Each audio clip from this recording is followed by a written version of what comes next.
Oke, Assalamualaikum warahmatullahi wabarakatuh. Alhamdulillah bertemu kembali dengan mata pelajaran IPS terpadu yang tentunya kita sudah sangat rindu dengan pertemuan secara tatap muka. Apa boleh dikata situasi masa pandemi masih terus saja diperpanjang PPKM, yang mudah-mudahan kita doakan semoga corona yang sedang melanda dunia ini dicabut oleh Allah Subhanahu wa Ta'ala dan digantikan dalam suasana yang cerah, yang sehat, yang tentunya semuanya berharap kita dalam keadaan sehat walafiat. Sebelum membahas tentang mata pelajaran, tentunya kalian belum tahu atau belum mengenal siapa saya, yang tentunya yang hanya lihat dari melalui sistem daring, hanya nama saja, tapi tentunya kalian belum tahu mukanya siapa nih yang muka seperti ini. Nama saya Tatan Bustanul Arifin. Saya mengajar, dipercaya oleh madrasah, yaitu mengajar IPS terpadu. Nah, mudah-mudahan dengan mengajar IPS terpadu ini kalian bisa belajar lebih tahu dan memahami tentang bagaimana wawasan tentang IPS ke depan, menambah keilmuan kalian, dimana ketika kalian pernah belajar waktu di SD. Ya, tentunya akan bertambah nambah keilmuannya. Barangkali itu perkenalan saya, yang mudah-mudahan kita semua sehat ya. Dan saya sendiri sebenarnya ingin ketemu dengan kalian langsung ya. Mana sih yang ganteng, yang cantik gitu ya, yang pinter, yang memang suka, yang cerewet gitu ya. Ya tentunya kalau kita ketemu langsung itu akan lebih seru ya. Tapi apa boleh dikata, mudah-mudahan dengan cara ini paling tidak mengurangi rasa semangat belajar kita ya, tetap terus kita menggali ilmu walaupun dengan sistem seperti ini ya. Baik, materi yang saya bahas hari ini yaitu kita buka dengan bab pertama, yaitu dengan IPS terpadu, yang mudah-mudahan kalian sudah memiliki LKS-nya dan tentunya kalian akan melihat di rumah sambil memperhatikan catatannya. Mungkin saya pun tidak akan membahas secara detail karena memang waktu yang memang terbatas ya. Untuk bab 1 saya akan dibagi menjadi 4 materi. Dan tentunya untuk pertemuan pertama dijadikan 2 materi saja, dan pertemuan kedua yaitu 2 materi. Jadi satu bab ini menjadi 2 pertemuan, barangkali seperti itu ya.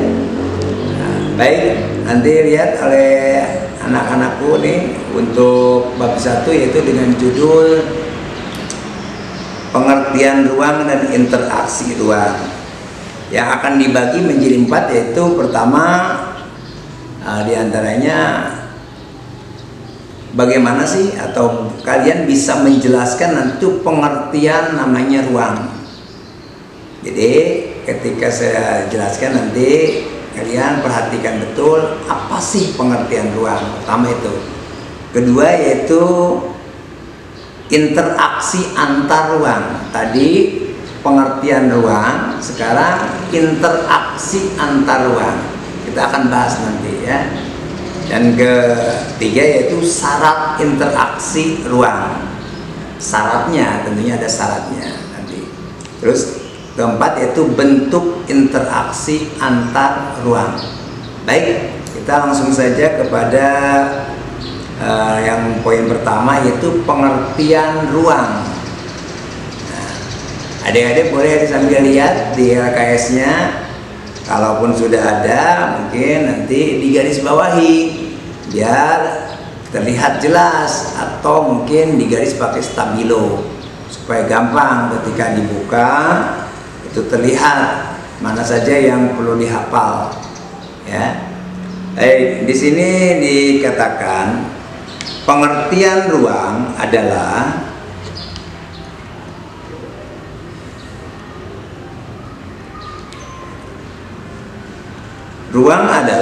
tempat permukaan di mana, sekali lagi, ruang adalah tempat di permukaan bumi baik secara keseluruhan maupun hanya sebagian yang digunakan oleh makhluk hidup untuk tinggal. Sekali lagi saya bacakan, ruang adalah tempat di permukaan bumi baik secara keseluruhan ataupun sebagian yang digunakan oleh makhluk yang ada di muka bumi atau makhluk hidup yang ditinggali ya. Contoh gini, ruang itu bukan hanya di atas permukaan bumi saja. Contoh kecil, di atas bumi nih, sini kita tuh adanya udara. Nah, intinya ketika makhluk hidup tuh diantaranya ada manusia, ada binatang, ada tumbuhan. Nah, itu ketika makhluk hidup itu tinggal, maka itu disebutkan ruang. Contoh, ketika di udara ada yang terbang, berarti di sana burung. Nah, itu pun disebut ruang. Terus di dasar atau mungkin di dalam tanah itu ada namanya cacing. Nah, cacing pun makhluk hidup, itu pun disebut ruang. Juga di dalamnya ada lagi yang mungkin lebih dalam lagi, selain cacing mungkin ada yang lain. Intinya ketika sebuah tempat yang didiami atau ditinggali oleh makhluk hidup itu disebut ruang, yang tentunya satu sama lain saling membutuhkan. Contoh, ketika di udara, nah kita dengan udara nih kita saling membutuhkan. Manusia membutuhkan hisapan oksigen, dihisap oksigen kita, mengeluarkan karbon dioksida. Ini tumbuhan membutuhkan karbon dioksida, mengeluarkan oksigen, dan seterusnya. Nah, di sini ada keterkaitan nanti, kayak disebut dengan ruang. Ya, kita akan lanjut kepada pembahasan interaksi antar ruangnya nanti. Untuk sementara ini kita kepada pengertian ruang. Jadi pengertian ruang adalah di mana kehidupan di atas permukaan bumi yang ditinggali oleh secara keseluruhan atau sebagian yang ditinggali oleh makhluk hidup. Intinya sebuah permukaan bumi yang ditinggali oleh makhluk hidup sebagian atau keseluruhan itu disebut dengan ruang. Ya. Ketika di atas ada didiami oleh burung, berarti itu ruang. Di atas tanah kita manusia, binatang melata, itu disebut ruang. Di dalam tanah ada cacing, tinggal di dalamnya, itu pun bisa disebut dengan ruang. Barangkali itu saja ya. Itu kaitan dengan pengertian ruang. Nah, sekarang menginjak ke nomor 2, yaitu pengertian interaksi antar ruang. Oke, tadi disebut dengan interaksi antar ruang, yaitu interaksi kita pahami dulu. interaksi terbagi dari dua suku kata, inter dan aksi. Bisa inter tuh dengan kata lain yaitu antar, antar aksi, action kalau bahasa Inggrisnya. Jadi interaction. Action itu siapa? Orang atau individu atau makhluk lainnya. Bisa disebut binatang, bisa disebut ya, tumbuhan. Intinya antar aksi, antar. Misal saya sebagai manusia berhubungan dengan tumbuhan. Hubungannya apaan? Tadi secara fisik. Contoh, tumbuhan bisa menghasilkan buah-buahan. Buah-buahannya di sana tuh misalnya buah apel. Nah, kita bisa mengambil manfaat dari buah tersebut untuk dimakan. Juga kita sebagai manusia harus memberikan manfaat juga pada tumbuhan tadi. Ya, disiraminya, diberi pupuknya tanaman tersebut. Nah, itu secara fisik. Ada lagi secara non fisik, hubungannya interaksi non fisik. Nah, diantaranya ketika kita menghirup udara yang dibutuhkan oleh manusia yaitu oksigen, dikeluarkannya yaitu karbon dioksida. Sementara tumbuhan sebaliknya, kalau tumbuhan tadi menghirupnya yaitu karbon dioksida, mengeluarkan yaitu oksigen. Ketika kita tinggal atau mungkin duduk di bawah pohon, nah kita terasa sejuk, nyaman, seger, karena tadi kebutuhan kita ini terpenuhi dengan adanya oksigen. Sementara kita menghirup oksigen yang dihasilkan oleh tumbuhan dan kita mengeluarkan karbon dioksida dihirup oleh tumbuhan. Nah, ini disebut dengan interaksi non fisik. Kalau hubungan interaksi yang fisik tadi ketika buah, sebut sajalah pohon ini berbuah, sebut tadi apel, berbuah, kita makan, kita gunakan, kita menjadi sehat. Kita pun jangan lupa juga peduli terhadap tumbuhan, sirami, kasih pupuk ya, terus berbuah. Sama halnya demikian. Nah, sama juga dengan kita hewan yang lain. Contoh hewan kita yang namanya, ada hewan yang namanya ya biri-biri, kambing ya, kayak ayam.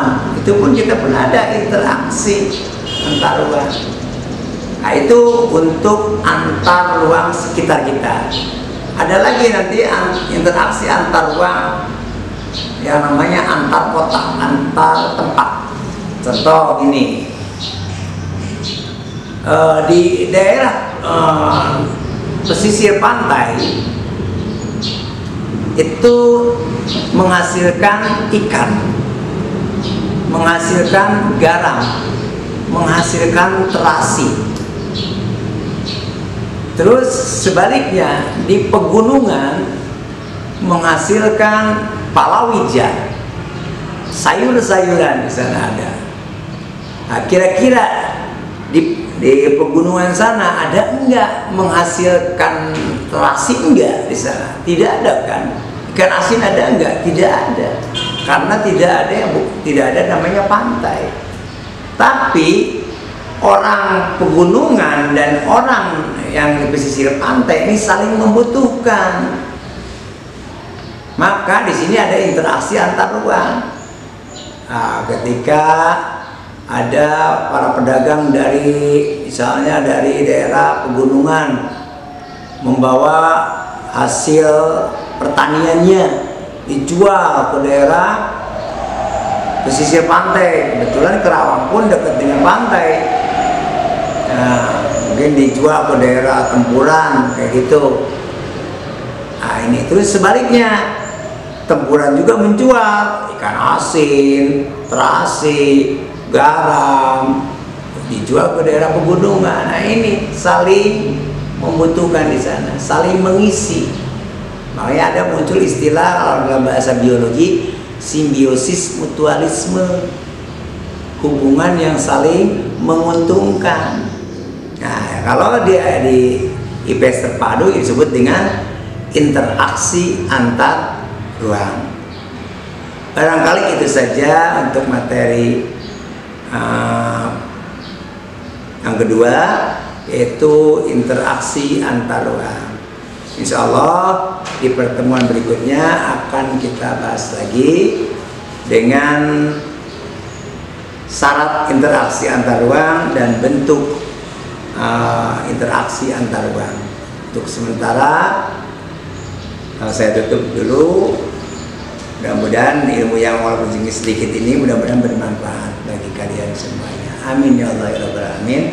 Assalamualaikum warahmatullahi wabarakatuh.